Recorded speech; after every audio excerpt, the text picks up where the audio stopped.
Smell what the fuck is cooking. Oh yeah, we back for part two. Oh yeah, we doing day two. 2 days on day two. This is crazy, dogs. Yeah, I don't know, dude. The bat phone just ran out of Mac phone. Like, what's going on, yo, bro? Yeah, we gotta switch it back because this is way too much going on in this joint. Whatever the case may be. Boom, we back at it. Day two. Yeah. Big Redwood Oaks. We gonna give those dudes time to. We're going to give them their grace period. Well, actually, you know what? After year three, the grace period is over. I know it sounds wild for us to talk like this, but you know, with wild, crazy fans, and it is what it is, and it's like time to show and prove. And I have a sneaking suspicion, or maybe perhaps it's a bias, and maybe it's because I'm looking at the world through equal colored glasses. And I got to chill out because these things make me crazy. Like, I am wilding like it's a damn game day. But regardless of what, you've got, not Slay, Jordan Davis and Nakobe Dean out here, and I just need them to come to their full, rise to their full capabilities. Regardless of what, back to practice.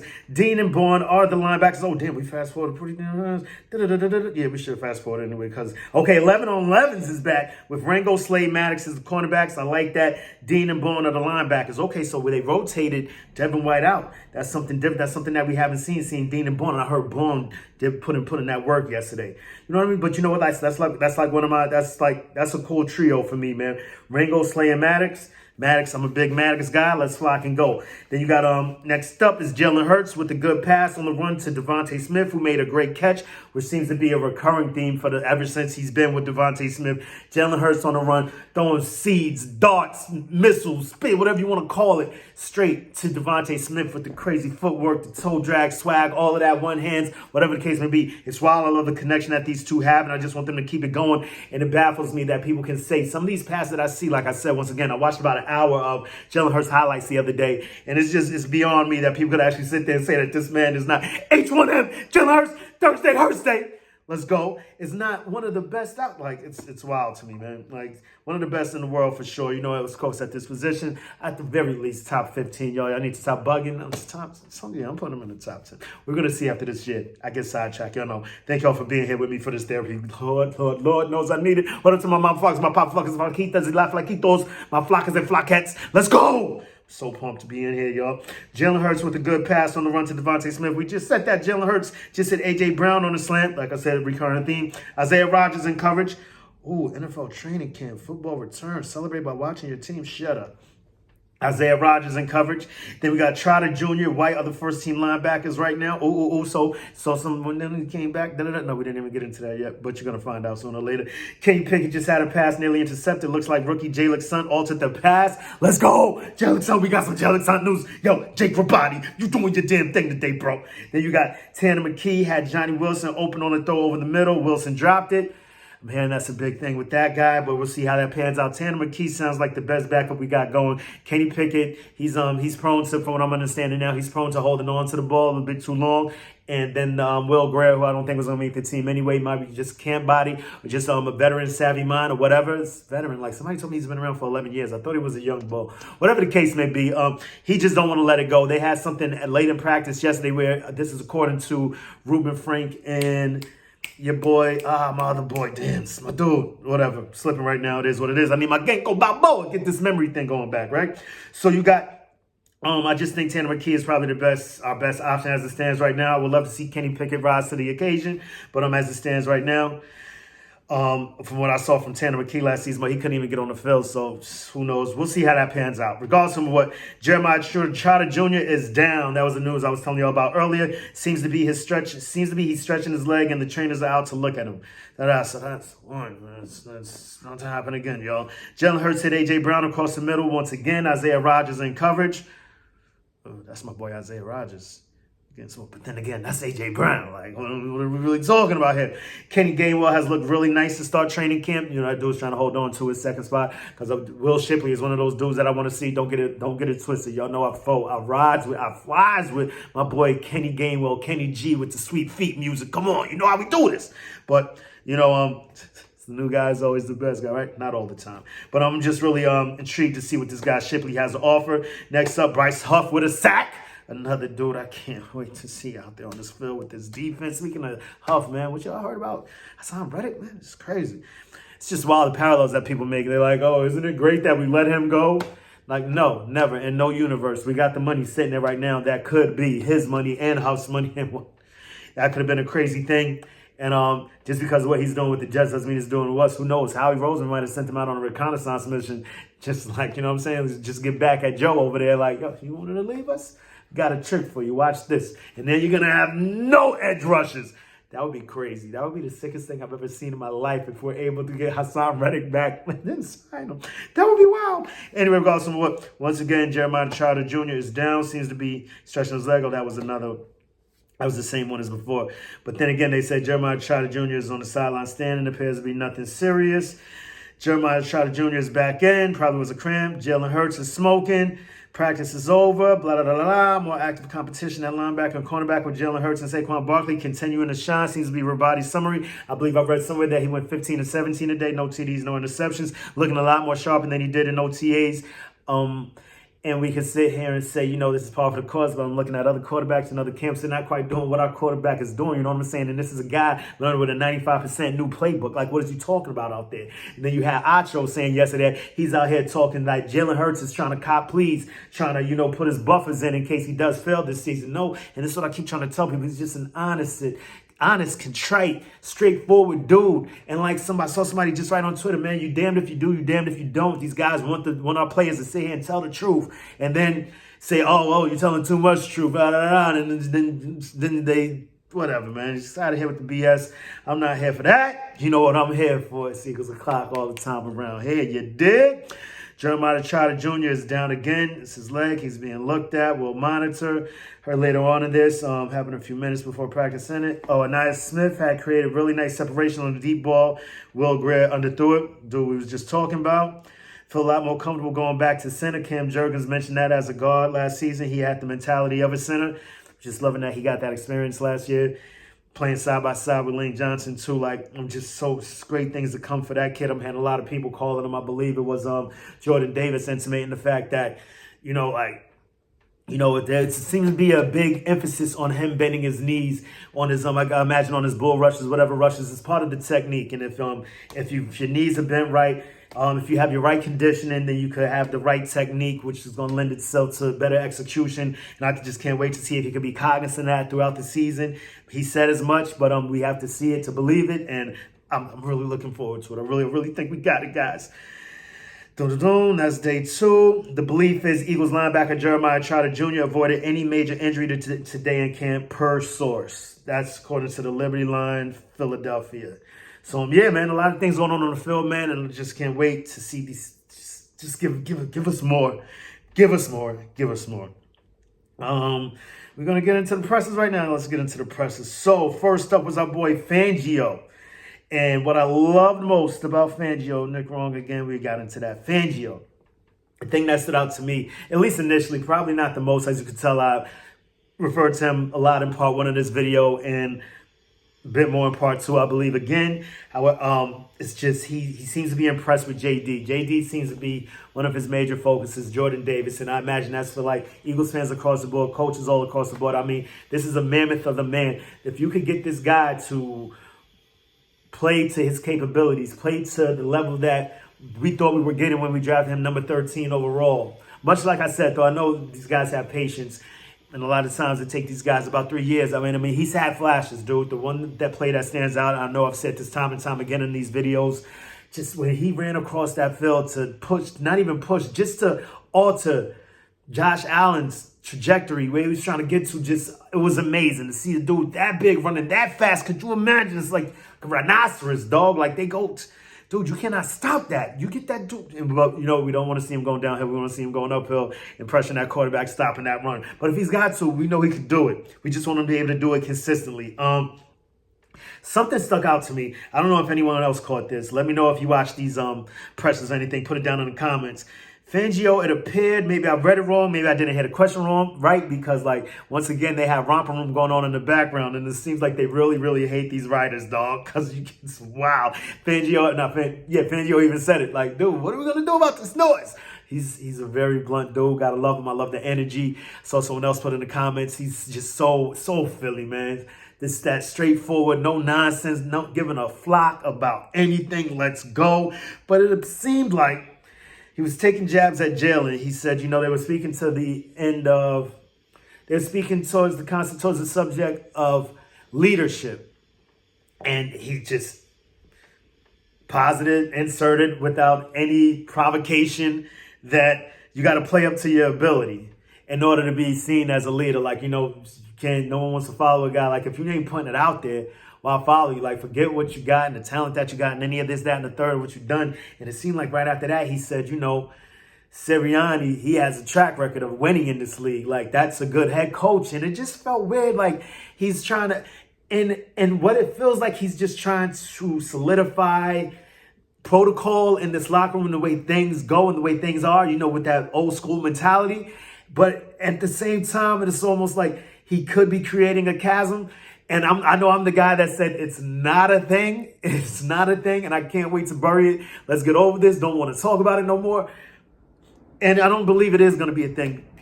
It's just that stood out to me. Like, because they asked him something about Jalen and leadership. And then he brought up ability. And you got to play up to your ability in order to be considered a leader. Like, I mean, it's true. At the end of the day, I'm good with it because we got to get rid of all this ticky-tack, touching with kid gloves and all this, man. It is what it is. This is football. And I don't believe any of these issues would be issues if it wasn't Philadelphia. For the mere fact that I'm over here looking at Aaron Rodgers and Robert Salah and what they went through in the offseason. I'm not seeing that anywhere as that being a story. Like, so talking about him being gone, but not the fact that there seems to be a chasm between him and the head coach. Not to mention, yesterday in the press conference, you've got Aaron Rodgers referring to his head coach as Robert, not coach. Just a little thing that I picked up on. And I'm hearing Jalen Hurts refer to Coach Sirianni as coach. And they have a great relationship, So I'm the one that keeps bringing it up, right? All right. We get past it. Vic Fangio, another thing that stood out to me, which sounded freaking awesome. He does his own analytics in conjunction with the analytics that whatever team he's working with does. And it's something that he doesn't share with anybody, not his underlings, not his assistants, nobody else. These are his that he keeps to himself, him and him alone. So we're getting the genius of Vic Fangio. A lot of people are saying that, we got Vic Fangio and he sounds like this. And we had guys like this guy. And we had all kinds of disciples of Vic Fangio. But even though these guys don't know what he got things in the holster, things that he's this is like the crazy maniacal things that I think about at night. Like, damn, I wonder if this coach has this thing, like he shows this, but doesn't show quite everything. And you're like, no, that's crazy. Like, come on, like you got to show your students, your pupils, your stuff. Like, you know what I mean? Like, but no, this guy is the crazy type of egomaniac, that coach that I love, man, that we've been wishing for quite some time. Perhaps since Jim Jones, yeah, man, I'm so here for Fangio and seeing what this defense could do. It seems like a lot of the guys think this defense is going to be amazing. Also, and first up the bat, as far as the players go, we had, who was up first? I believe Huff was up first, and I got, Bryce Huff. Basically, the main thing that because they brought up the fact that, how does he feel that he's going to be playing more snaps? Yeah, playing more sacks. That's a Freudian slip. I hope, pause. Yikes. Off track. ASAP. You got Bryce Huff. They were talking to how he'll probably see more snaps and why does he think he didn't get more snaps and where does he think that the stigma of him not being able to stop the run came from. He was like, if you look at my tape, and he spoke a little bit about the Jets' philosophy and their scheme, and that's perhaps more of the reason why, like, in a whole lot of minutia that I don't even care about because that's the Jets. But then basically, he was just saying that, the tape tells a better tale than the assumptions. So if you watch his tape, and just much like I said, man, I went to, week 6 last season against the Jets. I went to that game, and I'm over the PA system.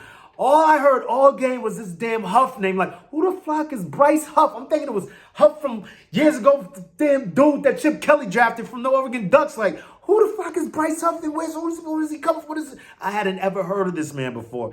And from that point on, I made it a point to watch him. I'm just so glad he's on our side now. The next Jets game I believe I watched was, the Black Friday game. And once again, he was flying all over the place again. That was the game they played against the Dolphins. So both times I saw this man, like, he was out there doing the damn thing. Big shout out to Jimmy on the road to victory. He's been a big component. He's been a big proponent.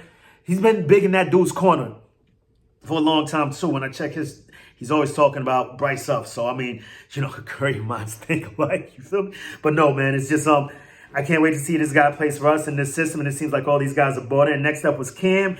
He was, the thing that stood out with me with Cam, I mean, he's saying all the right things, young, ready to go. I'm loving it. But the thing that stood out to me, because I'm crazy, is him pointing out the questions in his presser, like he's pointing out protections in the game. It was wild, like, and it just another seems like another maniac, like just the way his mind works. You see a lot of guys in there. I believe I've seen Saquon do it, a few other guys do it, like because I guess maybe the Philadelphia media room, but he's coming from New York, so I can't see it being much different. Whatever the case may be, just Saquon, you know, there's so many questions coming at him, and you see him doing this.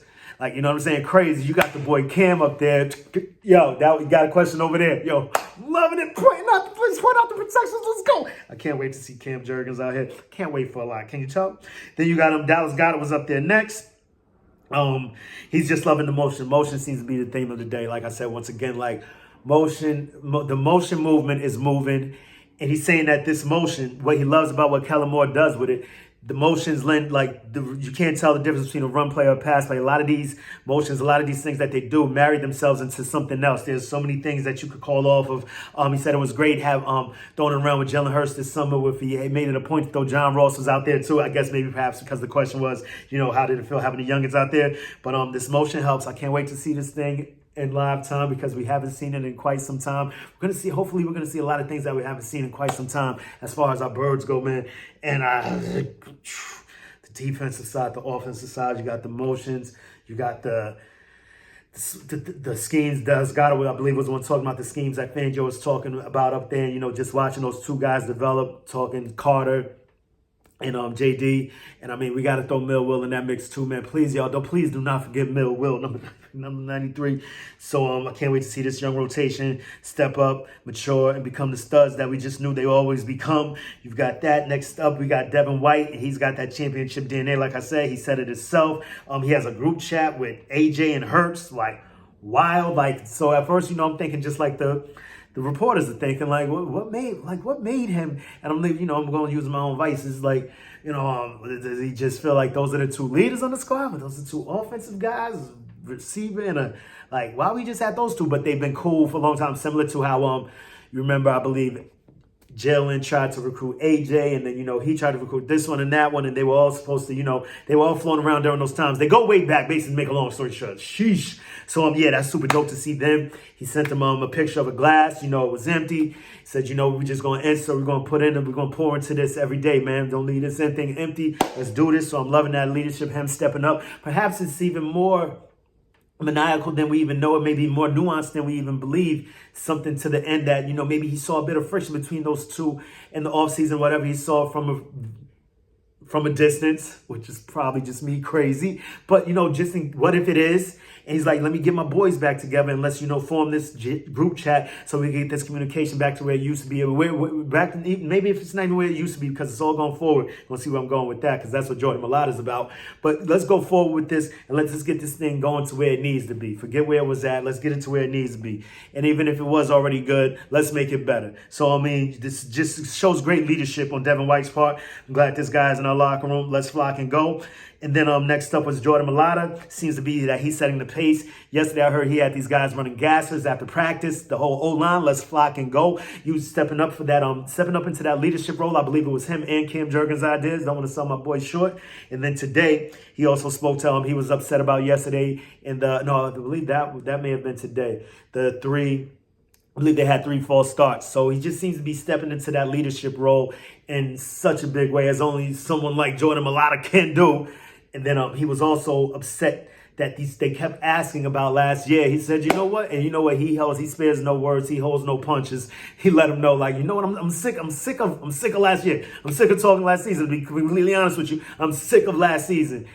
Like, you know, we learned what we had to learn from last year, and it's all about going forward. Let's go forward. That's the thing. What's crazy about that, I don't know if you guys are up on Luke Cage, a little Inside the Mind of the Maniac. I'm watching Luke Cage right now, and I was just watching the episode last night where they kept selling and kept pushing forward. I believe the dude Pops just... not going to blow the story, whatever. Pops always told them, always forward, never backwards. Keep going forward. So it's just wild to me, just something that's on the main. Let's get back into the real world, into the Eagleverse, right? And next up was Jordan Davis. He's excited about this scheme. He says it's similar to Georgia. And like I was saying before, man, it'll be just super dope if this just lends to him and the Kobe Dean stepping into that place where we thought they would step into, and let's flock and go. And there's so much I want to get into, but at the sake of being long-winded and going way too into this, and this is already part 2 of the video, like I'm wild. wilding. This is 20 minutes on a part 2. We're going to chill out. Till the next time, make it your best time. In the meantime, between time, keep it a green time. You already know how I like to do around this time, about this time, at this time, man. We got questions. It's always easy to clock around over here. Poking me again, give it a what you going to do when Eaglemania swoops down and runs wild on you? Say it with me one time, y'all. Eagles. Eagles. Oh, it's getting better every day. It's like I'm really at camp, y'all. Let's get the flock up out of here.